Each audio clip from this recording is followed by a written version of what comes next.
pula fora e me dois só do dia. E a vida que há dia sem explicação.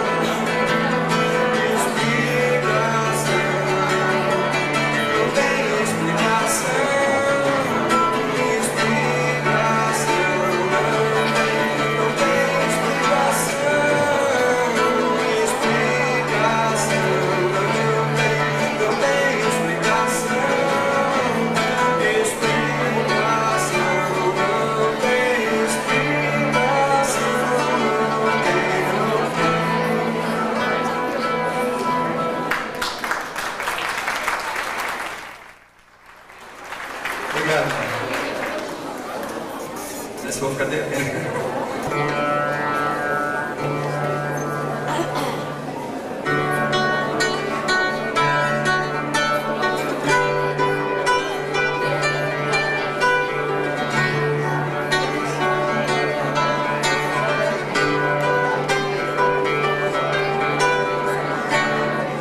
Quando penso em você,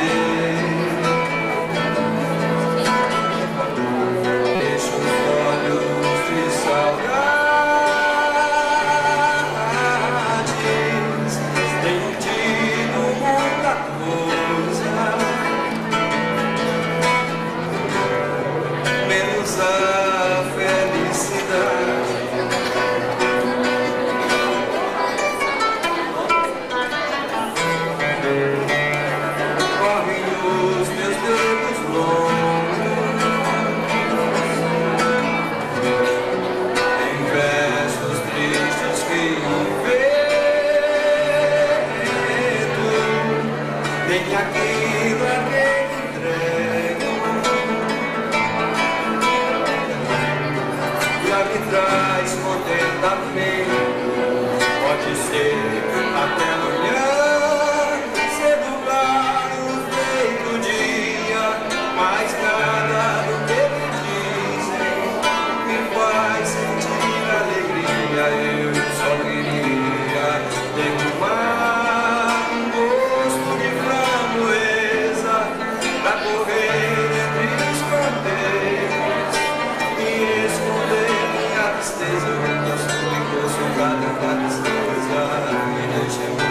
e cuidemos da vida, pois se não chega a morte ou coisa parecida, nos arrastamos sem revista a vida.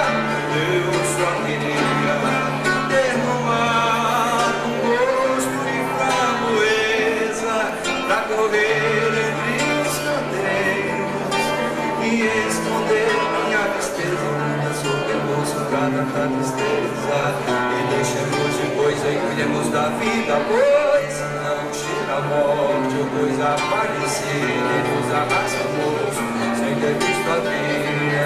Águas de março, fechando o verão, promessa de vida no teu coração. O pau é pedra, é o fim do caminho, é o resto de dor que é um pouco sozinho. São as águas de março, fechando o verão, promessa de vida no teu coração. É pau, é pedra, é o fim do caminho, é o resto de dor que é um pouco sozinho. Pau, pedra, fim do caminho, é o resto de dor que é um pouco sozinho.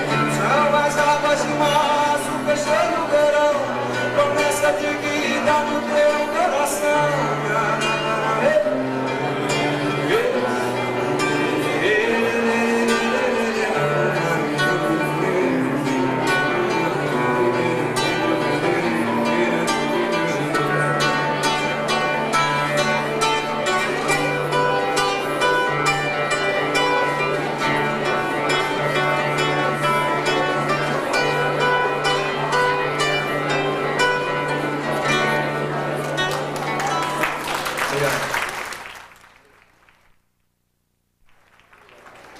Vocês são muito gentis.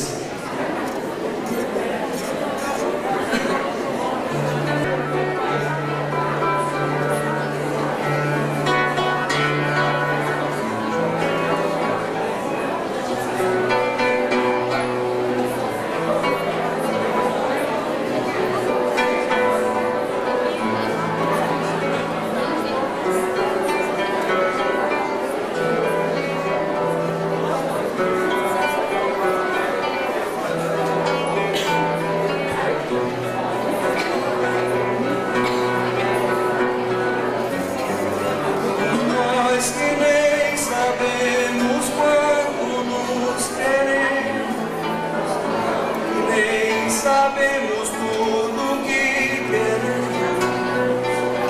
Como é difícil o desejo de amar. Você que nem me soube o quanto eu quis. Não me coube, não me viu raiz. Nascendo, crescendo nos terrenos seus.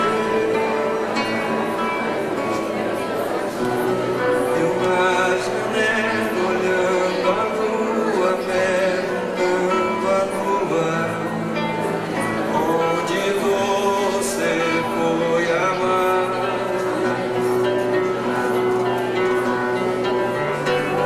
E nós que nem sabemos nos querer de vez, estamos laçados entre nós, porque meu beijo do lado seu.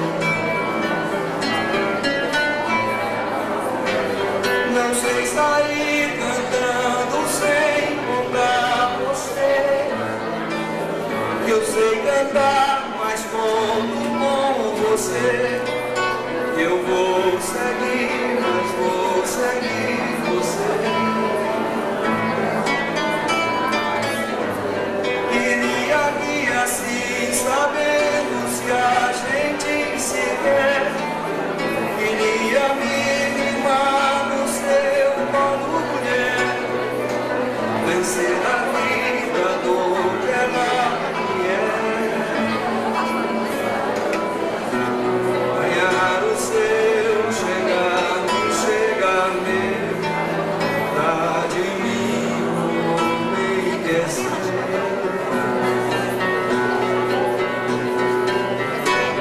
Ganhar o seu, chegar meu, dar de mim o homem que é seu.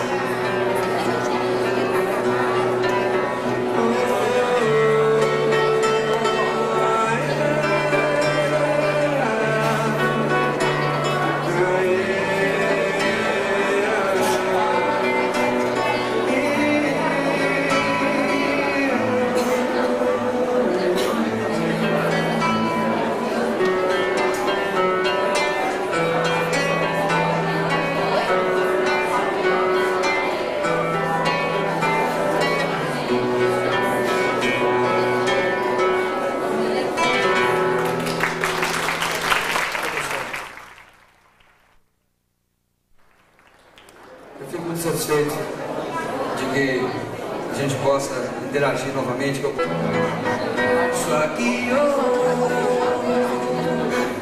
um pouquinho de Brasil, desse Brasil que canta e é feliz, feliz, feliz.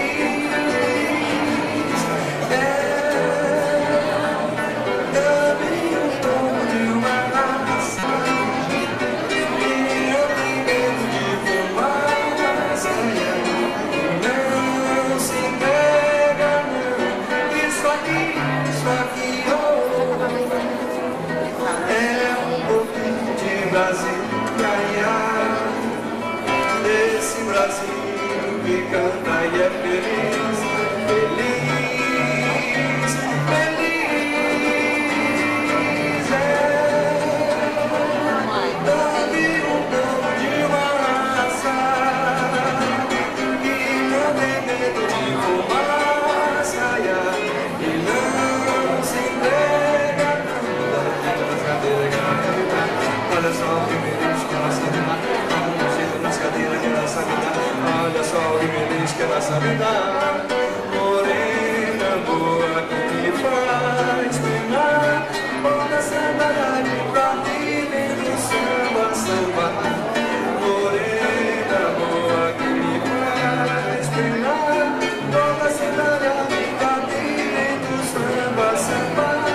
Toda saudade pra mim dentro do samba, samba. Samba, samba, samba, samba, samba, samba, samba, samba,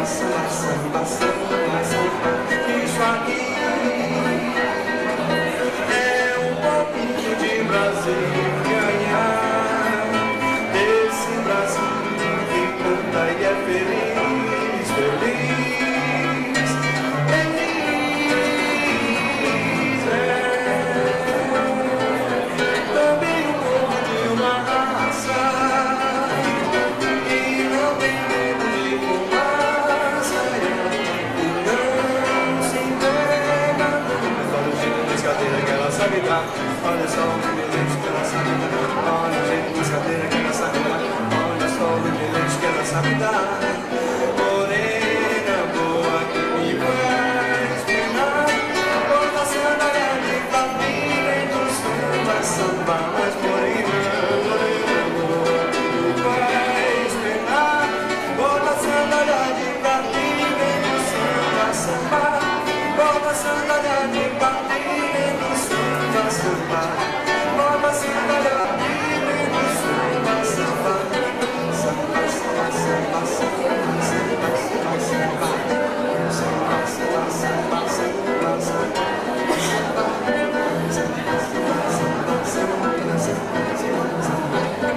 Samba, samba, samba, samba, samba.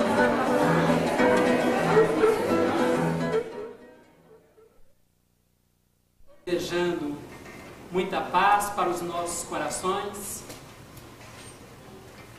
que possamos permanecer com os nossos pensamentos elevados, com os nossos corações receptivos ao plano maior, para que assim possamos aurir do mundo espiritual os recursos imprescindíveis à nossa paz interior, à nossa disposição de vivermos consoantes os ensinamentos de Jesus. Agradecemos profundamente a AME de Divinópolis, personificada nos nossos amigos que nos fizeram o convite, em que nós teremos e já estamos tendo o contentamento de conversarmos acerca de um assunto tão palpitante, que diz respeito ao nosso objetivo existencial, que não é outro senão educarmos-nos incessantemente. Quando nós nos deparamos com o conteúdo espírita, nós logo percebemos que o espiritismo é uma doutrina educativa. Mas, na medida em que vamos assimilando seus conceitos, logo percebemos que, além dela ser educativa, ela é fundamentalmente autoeducativa. O grande propósito das mensagens, das lições, das instruções ministradas pelos benfeitores espirituais, não é tanto para o nosso semelhante, mas fundamentalmente para o nosso próprio eu. Percebemos a necessidade de individualmente ajustarmos-nos cada vez mais às leis divinas. E isso requererá da nossa parte aquele empenho, aquela determinação, aquela fé constante. Allan Kardec, no capítulo 17 do Evangelho segundo o Espiritismo, Sede perfeitos, no item 4, os bons espíritas, parágrafo 4, afirma categoricamente: reconhece-se o verdadeiro espírita pela sua transformação moral, pelos esforços que empregue para domar as suas inclinações más. Logo, o verdadeiro espírita, ele não é portador da perfeição moral, mas procura transformar-se moralmente. Ele não é dotado de tão somente boas tendências. Ele tem as inclinações espúrias, negativas, mas ele procura controlá-las. Este é que é o processo educacional. É aquela luta altamente consciente de nós para conosco mesmo. Não poucas vezes nós costumamos nos colocar numa postura um tanto quanto inadequada dentro da vida, principalmente no que respeita às convivências sociais. Achamos que o nosso semelhante, ele é o fator principal da nossa infelicidade interior. Achamos que as pessoas, elas estão constantemente procurando afetar-nos de maneira desestabilizadora. Foi feita uma pesquisa, e nesta pesquisa as foram inquiridas com a seguinte pergunta: você é invejada? 99% das pessoas afirmaram: sem dúvida. Sou invejado quase que 24 horas.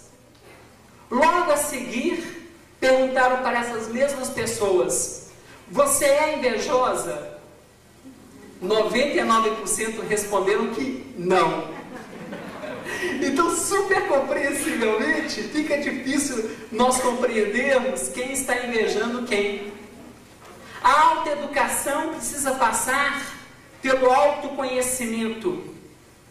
Ao invés de nós transpormos, projetarmos sombras nos nossos semelhantes, o ideal é iluminarmos-nos, pacificarmos-nos interiormente, abrirmos-nos para uma compreensão para com os nossos semelhantes e assim tornarmos-nos sucessivamente mais aptos à cooperação. Dizem que um jovem budista, ele sempre que ele ia meditar, surgia à sua frente um monstro. Mas um monstro realmente com aquela cara tonha, totalmente deformado. E ele foi ter com o seu mestre, dizendo que estava difícil para ele poder identificar este monstro, a sua procedência. E o mestre, muito sensatamente, lhe disse: não se preocupe, tome esse giz. Quando o monstro lhe aparecer, gize em torno do seu umbigo, e você vai poder identificá-lo na próxima vez que ele aparecer. Então ele entrou em profunda meditação. Quando ele estava super tranquilo, lhe surgiu o espectro, aquele monstro. Ele foi, aproveitou a oportunidade e gizou o umbigo do monstro. Quando ele abriu os olhos, ele percebeu que não tinha marcado senão o seu próprio umbigo.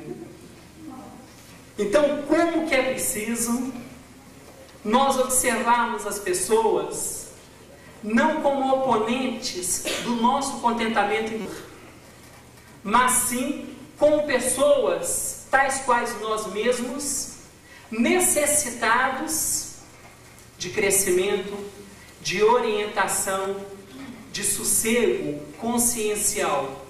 Isto é que se torna fundamental. Há um doutor em filosofia indiana em que ele tem textos bastante interessantes. E ele nos fala acerca da arte da felicidade.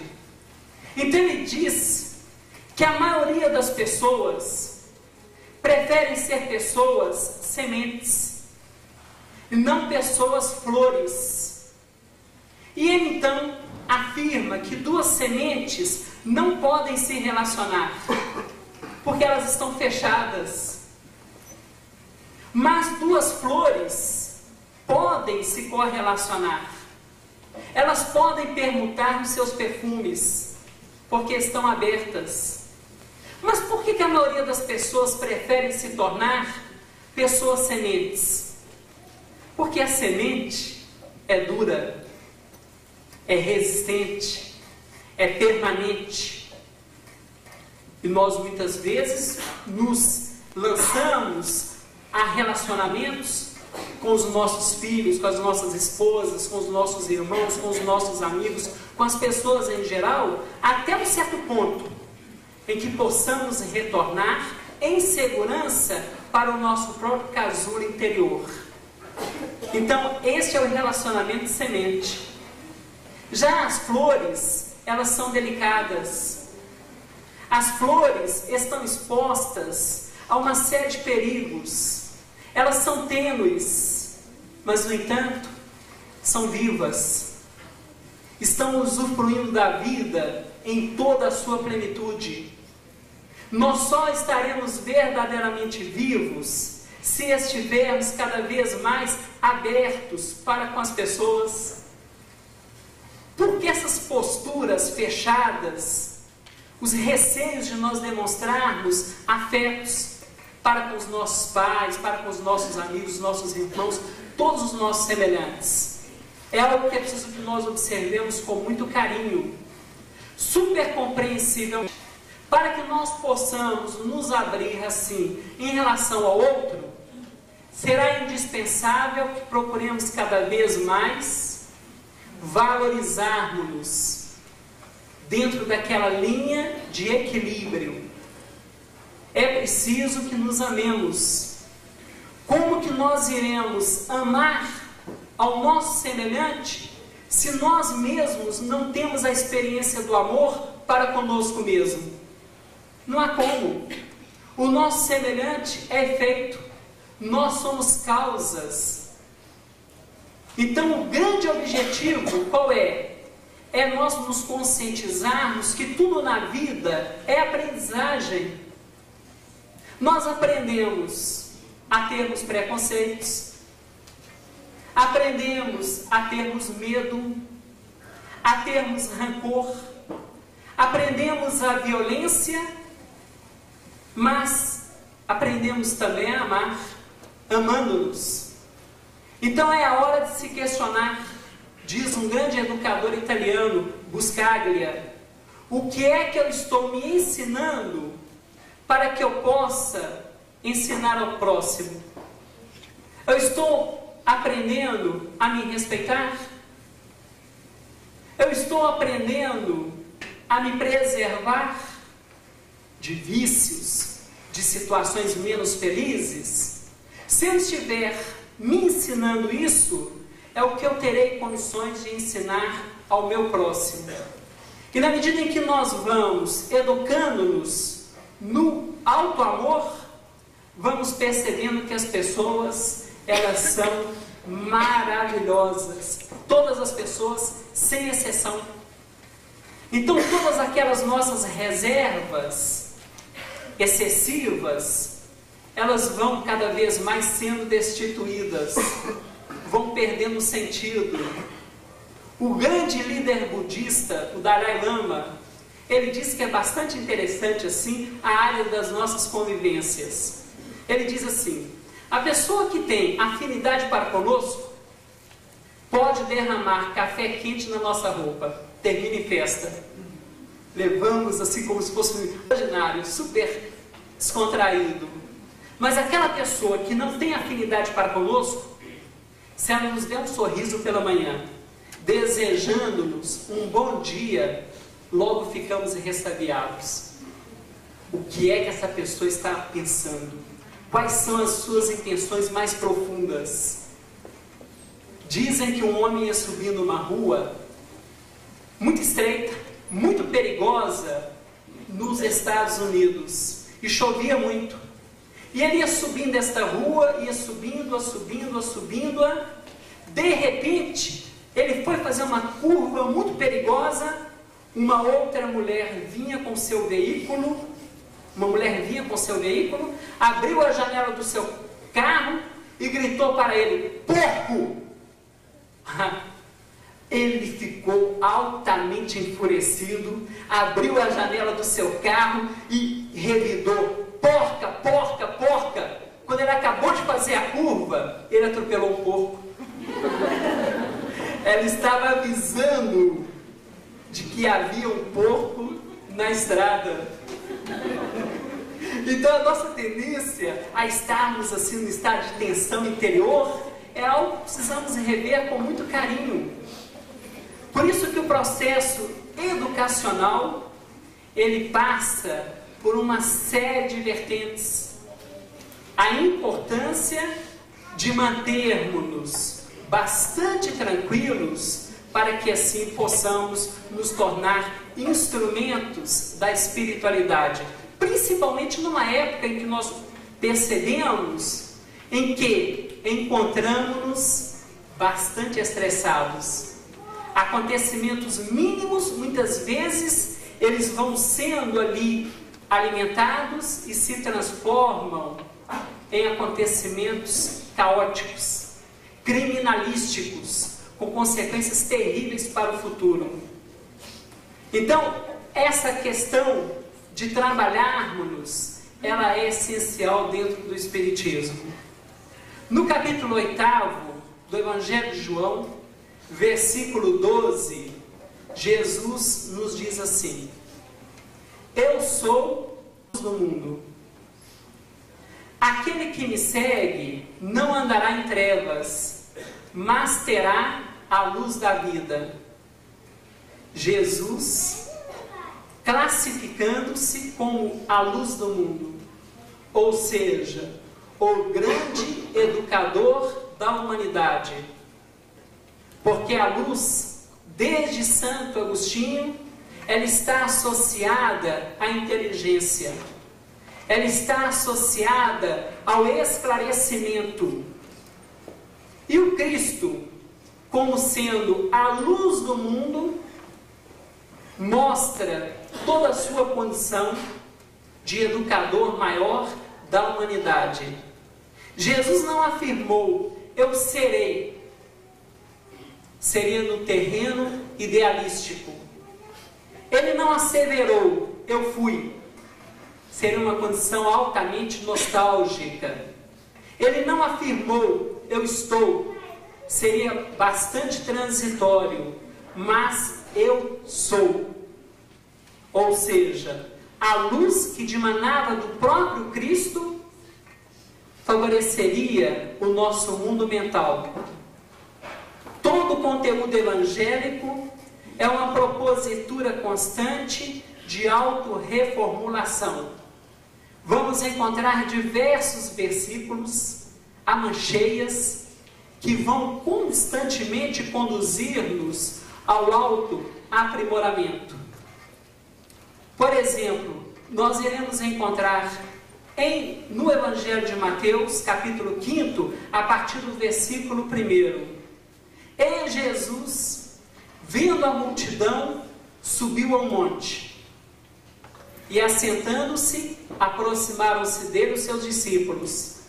E abrindo a sua boca, os ensinava dizendo: E Jesus, guia e modelo maior da humanidade, aquele único que pôde afirmar irrestritamente, em diversas oportunidades, eu sou, detectando na multidão as suas dificuldades. Assentando-se, aproximaram-se dele os seus discípulos, e abrindo a sua boca, os ensinava dizendo. Interessante, assentando-se, não é uma postura fundamental no processo educacional? Não é importante que nós observemos as pessoas, as crianças, de uma tal forma em que nos posicionemos no mesmo nível? Se Jesus falasse em pé, não iríamos compreender nada. Assentando-se, entrando em total sintonia, adaptando-se à condição dos seus ouvintes. Sabe-se que hoje, no que respeita à nossa pedagogia clássica, já não existe mais aquela postura, o professor e o aluno, como se nós fôssemos seres especiais. Absolutamente. Hoje, o que está se propondo? Cada vez mais uma interação entre o preceptor ou o professor e os discentes, os alunos, para que não haja aquele afastamento. Porque sempre que nós procurarmos estabelecermos uma condição de superioridade moral, nós perdemos o contato para com o nosso próximo. Cria-se aquele distanciamento despropositado. Então Jesus assentou-se, revelando uma total serenidade, assentando-se altamente fundamentado no seu próprio ser, no seu saber, no seu amor. Então, cada vez mais é preciso que nós consigamos essa condição. A nossa postura para com as crianças, por exemplo, é preciso que nós procuremos reconsiderá-las. Há uma psicanalista chamada Alice Miller. Ela tem um texto bastante em que ela diz assim, que a criança, por ela se encontrar em total dependência material e espiritual dos seus pais, ela tende a racionalizar o comportamento dos seus pais para com ela, ainda quando seus pais se encontram em desequilíbrio. Ela pensa com ela própria, eles estão querendo o meu bem. E nem sempre. Às vezes as crianças se tornam dentro dos lares verdadeiras esponjas psíquicas para com os nossos desalinhos, para com os nossos desequilíbrios emocionais. Despejamos tudo em cima da criança. E Alice Miller diz assim, e ai da criança se ela reclamar. Nós adultos podemos esbravejar em relação ao governo, ao clima, às pessoas, à sociedade, a Deus. Mas a criança, ela tem que estar sempre, constantemente, numa contenção. Ela tem que estar permanentemente reprimida. Então é preciso que nós saibamos reconsiderar a nossa postura para com a criança. Porque ainda nós não temos aquela valorização para com ela. É impressionante. Muitas vezes a criança está lá brincando e para ela coisa muito séria. Nós chegamos de inopino, falamos assim para ela: vá lá na mercearia e traga isso para mim, agora. E não tem A nem B. Que ela imediatamente deixa o que ela estiver fazendo, sem direito à contraposição, e nos sirva. Porque nós somos adultos, nós somos muito importantes, nós somos tão importantes que é comum nós entrarmos num ambiente, não cumprimentarmos as crianças, cumprimentamos os adultos e não damos aquela atenção devida aos pupilos. E as crianças se ressentem, como todos nós trouxemos registros do nosso período infantil. Porque Alice Miller é claríssima. A criança que foi humilhada, ela irá introjetar psiquicamente esta humilhação e irá reprojetá-la quando ela se tornar adulta. Como acontecem essas reprojeções?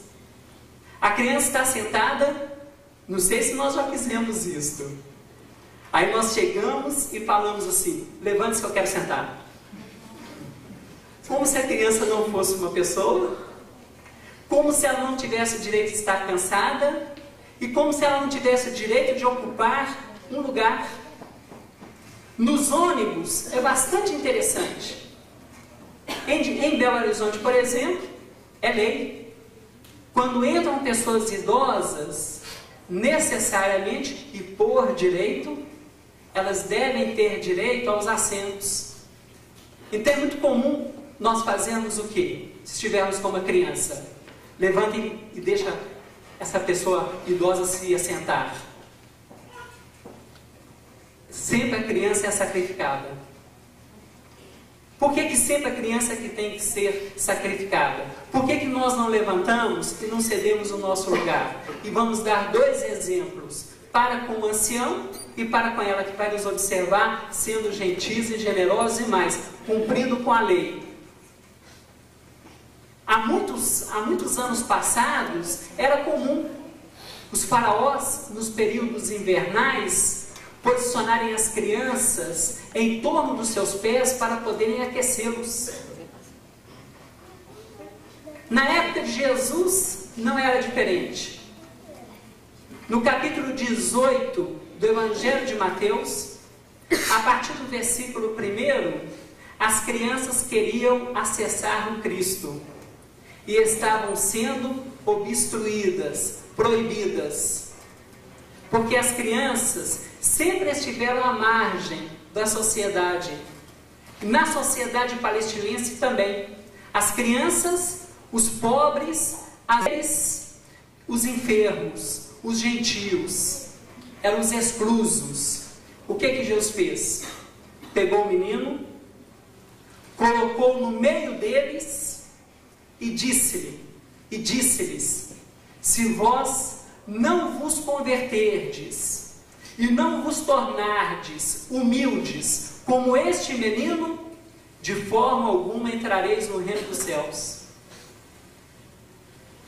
Ou seja, a criança que estava à margem foi posta por Jesus no centro. A partir do advento do cristianismo, todo o conteúdo educacional deve convergir, deve ter como foco, como objetivo maior, a criança.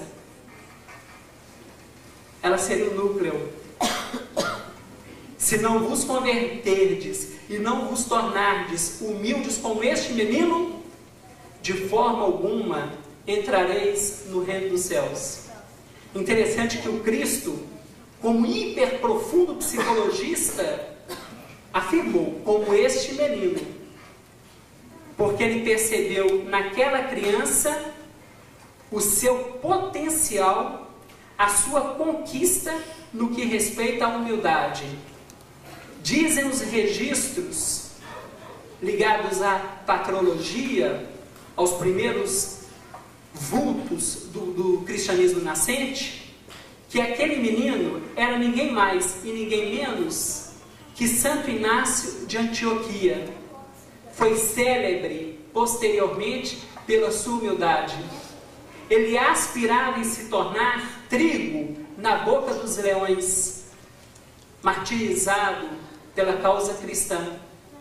Então a importância do educador de estar cada vez mais com a sua intuição aberta para com que as pessoas e principalmente para com que as crianças trazem nos seus íntimos. Aquele menino trazia a virtude da humildade, mas significa necessariamente que toda criança ela tenha boas ações? Significa a ótica da doutrina espírita que a criança em si ela é boa? Absolutamente. O pedagogismo natural, proposto principalmente por Rousseau, que dizia que tudo é bom saindo das mãos de Deus, mas que tudo se perverte quando em contato com as mãos dos homens, é visto com algumas ressalvas pela doutrina espírita. A postura do educador espírita, ela é muito mais séria do que nós possamos imaginar. Por quê? Porque o educador tradicional, ele vai lidar com o ser biopsicossocial. E o educador espírita? Ele vai lidar com o ser biopsicossocial espiritual. E mais, com o ser palingenésico, ou seja, que já conta com registros multimilenários incutidos na sua mente, dadas as diversas reencarnações por ele experienciada. Então a criança, o educador precisa se pautar dentro de duas linhas para com a criança, para com o adolescente. Ele vai se pautar numa linha de revelador e ele vai se pautar numa linha de restaurador. Revelar o que a criança possui de positivo. Às vezes a criança ou o jovem tem um potencial enorme na área da informática. É hora de investirmos. Mas se não estivermos muito bem sintonizados, o que vai acontecer? O jovem se aproxima, a criança se aproxima e nos diz assim: vou fazer um curso de informática. Aí nós viramos para ela: que perda de tempo! Você não tem capacidade nenhuma para isso? Você é burro, você é isso, você é aquilo. Estamos infringindo o mandamento 6º do Decálogo: não matarás. Estamos exterminando a sua aspiração hiper fidedigna de se aproximar, de se aprimorar no campo profissional. E o que nos propõe o Cristo? Jesus não nos propõe para que nós não matemos, mas para que possamos dar a vida. Então, se nós pensarmos assim: quer fazer o curso de informática? Vou silenciar, não vou matar a esperança dela não. Estamos de acordo com a lei mosaica. Mas em João 10:10, eu vim para que tenham vida e a tenham em abundância. Nós não devemos tão somente silenciarmos, devemos estimularmos a pessoa, vitalizarmos o nosso próximo. Puxa, excelente, ótimo. Por quê? Na medida em que nós vamos introduzindo nos nossos filhos, nos adolescentes, máximas assim altamente intempestivas, a criança vai se conscientizando.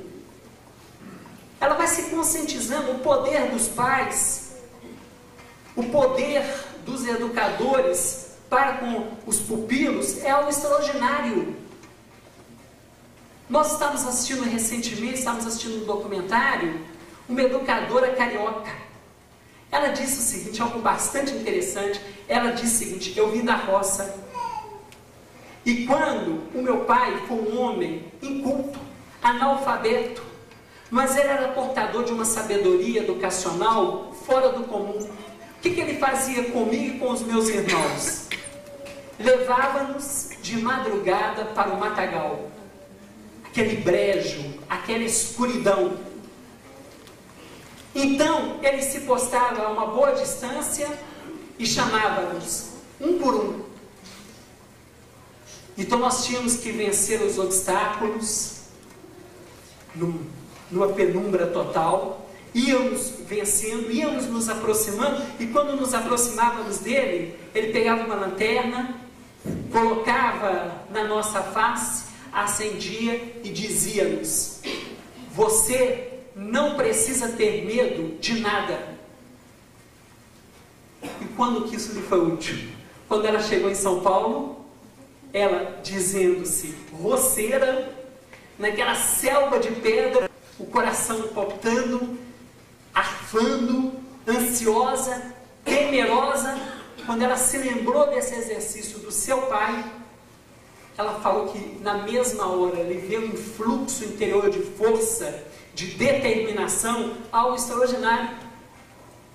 E ela superou todos os obstáculos na capital paulista. Então é preciso que nós deixemos de transferirmos para as crianças, para os adolescentes, medos totalmente infundados. A criança vai fazer uma determinada coisa, para com isso que você pode quebrar a sua cabeça. Cuidado que você pode ser atropelado, cuidado que pode acontecer isso. E a criança vai ficando com medo de viver, com medo. Há aproximadamente uns 2 meses, determinada amiga telefonou-nos dizendo que determinado companheiro, frequentando uma determinada religião, e ele assim, cada vez mais se fanatizando dentro dela, dentro de um rigor altamente excessivo. O que ele passou a fazer? Passou a ser o terror para a sua família, para a sua esposa e para com seus filhos. Quando as crianças ouviam a sua voz, elas tinham que necessariamente estarem assentadas, quietas, esperando as determinações do seu pai. E ele sempre com uma agressividade altamente excessiva. O que foi que ocorreu com o passar do tempo? 2 dos seus filhos se tornaram autistas. se refugiaram no autismo. O autista, ele está nos transmitindo uma mensagem.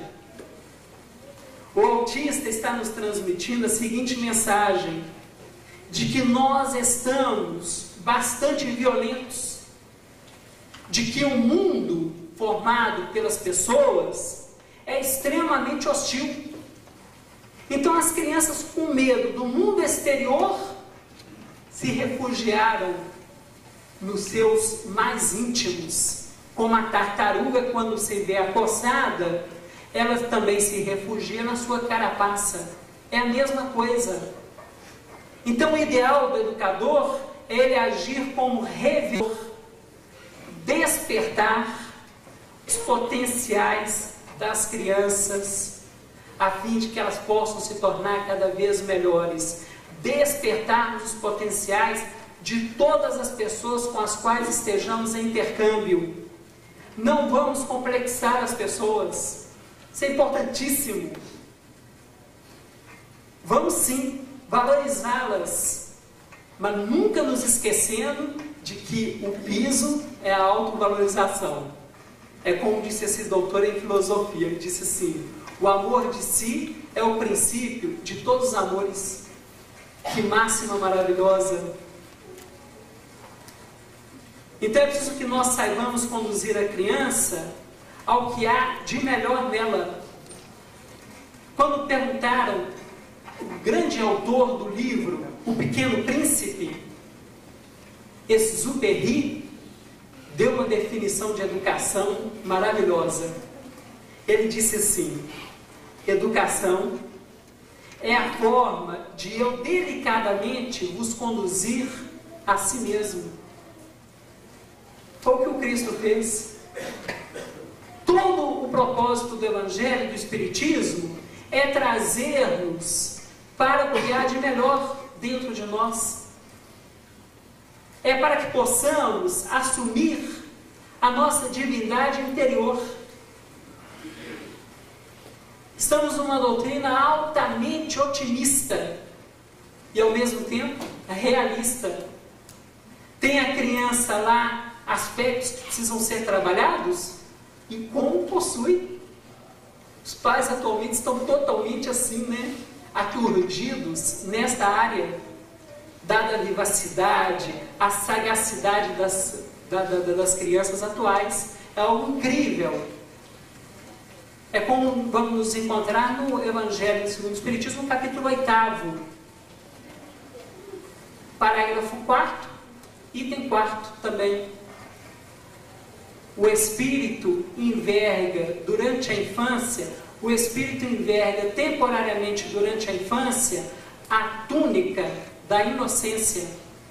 E é verdade, é só um estímulo para que ela possa se tornar cada vez mais receptiva. Mas quando ela se aproximar dos seus 16, 17 anos, ela vai retomar o seu caráter estratificado em sucessivos séculos de experiências vividas. Nem poderia ser diferente. Então é preciso que nós cada vez mais observemos esses aspectos.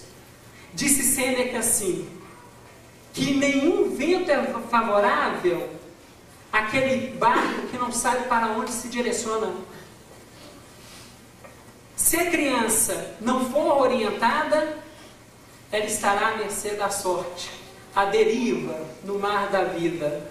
Agora, ao mesmo tempo, há uma pérola da espiritualidade que diz assim: a instrução informa,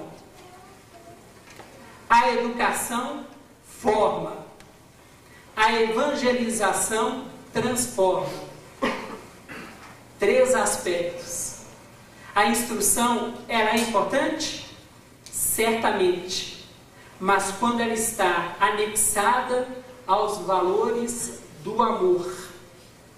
Porque senão a instrução poderá se tornar altamente maléfica na carreira evolutiva do ser. É a inteligência luciférica. É só o desenvolvimento intelectual.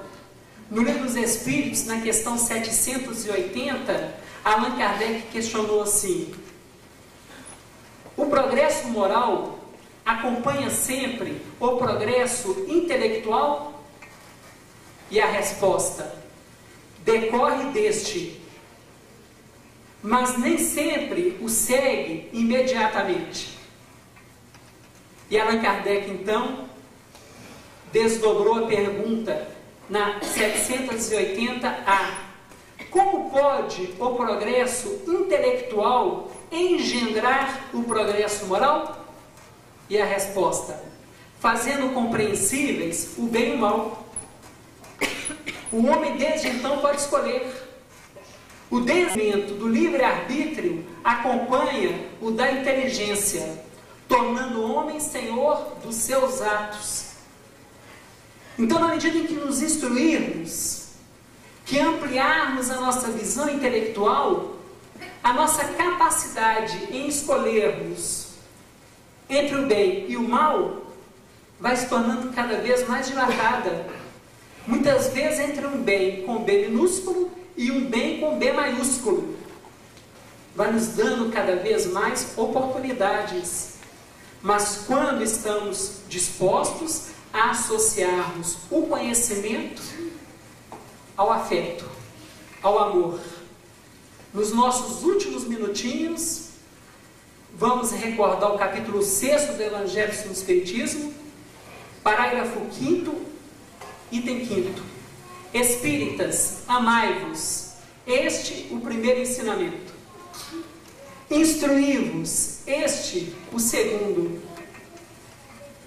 É preciso que a instrução venha e encontre como alicerce o amor, para que assim possamos burilarmos incessantemente.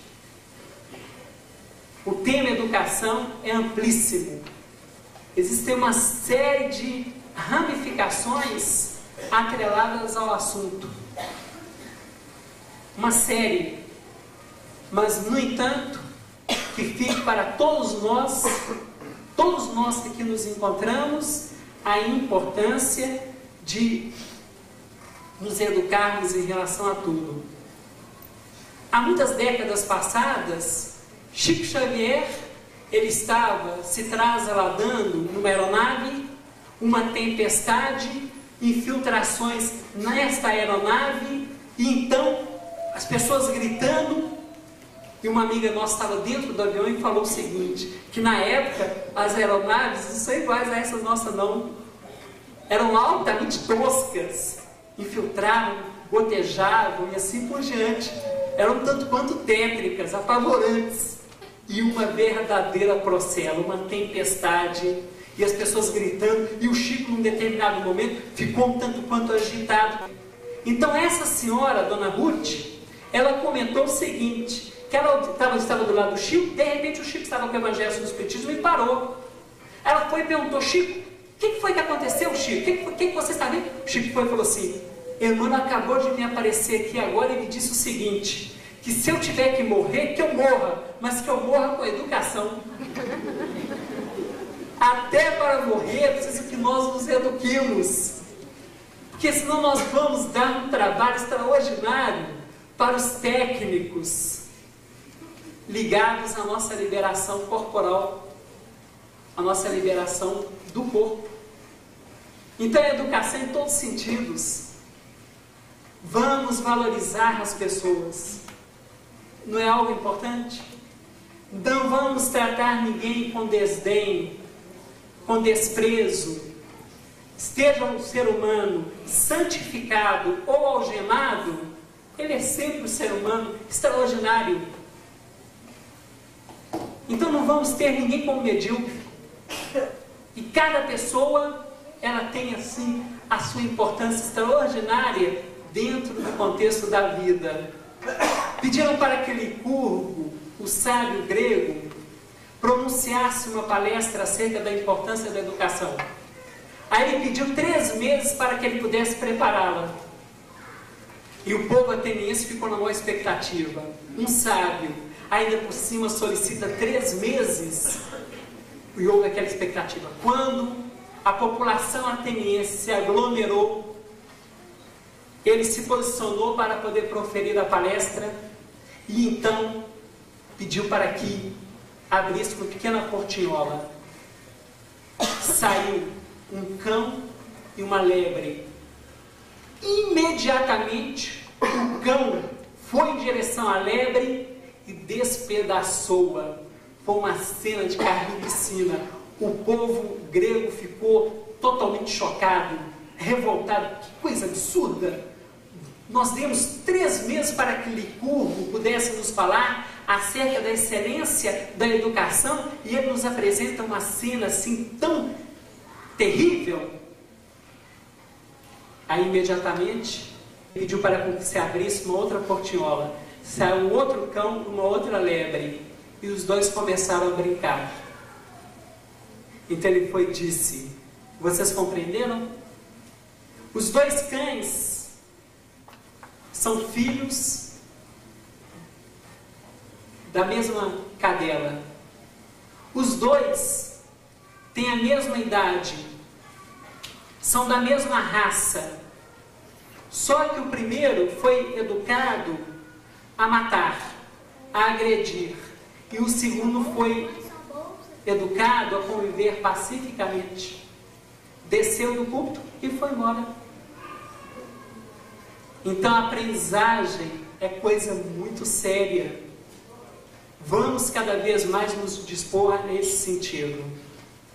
Então nós estamos nos aproximando dos nossos minutinhos finais, agradecendo a Jesus pela oportunidade, que possamos educar, educando-nos, evangelizarmos, não angelizarmos, compreendemos as pessoas, como nós adoramos sermos compreendidos nas nossas lutas, nas nossas imperfeições, e assim, sob a égide de Jesus, dos bons espíritos, desta nossa abençoada doutrina espírita, procurarmos cada vez mais amoldarmos-nos quanto aos preceitos superiores da vida.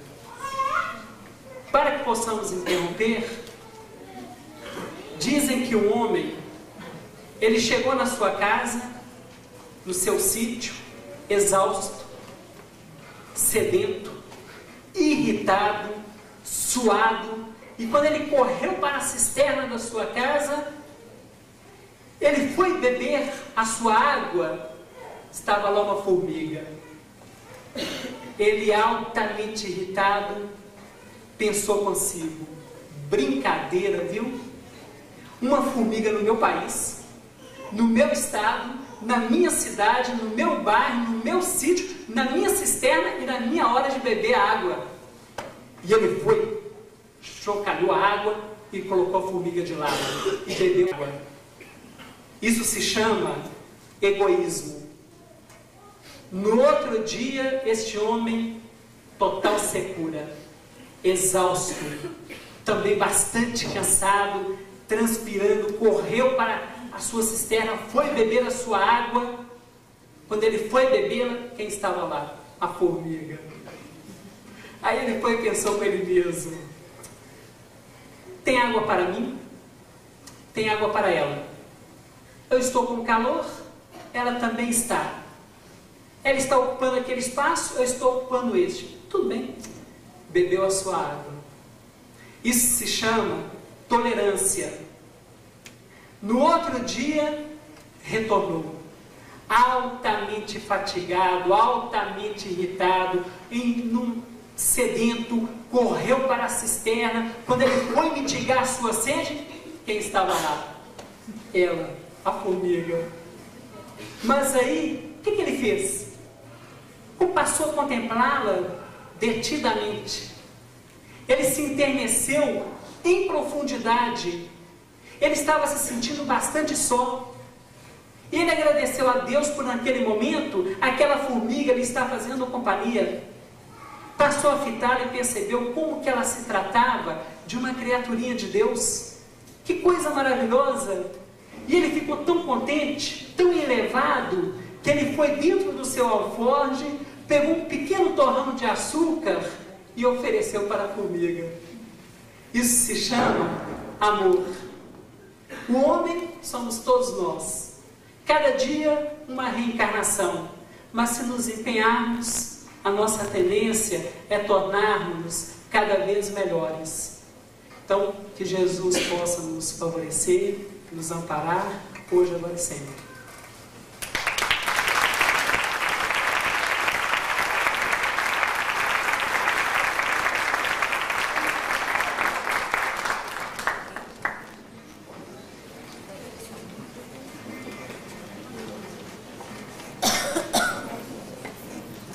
Nossos agradecimentos ao Walterson e os desejos de uma boa viagem. Nós vamos dar prosseguimento à nossa reunião da noite, fazendo a prece de encerramento, e logo em seguida nós passaremos ao sorteio e alguns recados.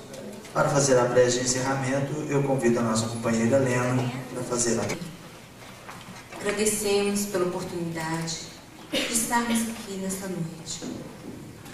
Solicitamos, Senhor, que a paz que aqui encontramos possa estar sempre conosco, que acompanhe esse companheiro que hoje nos brindou com essa palestra, que ele tenha um bom retorno à sua cidade e que leve consigo toda a paz, todos os nossos pensamentos positivos. Pai, obrigado, não só por esse instante, mas pela vida, pela oportunidade de estarmos aqui, reencarnados e experimentando novamente essa escola. Que assim seja.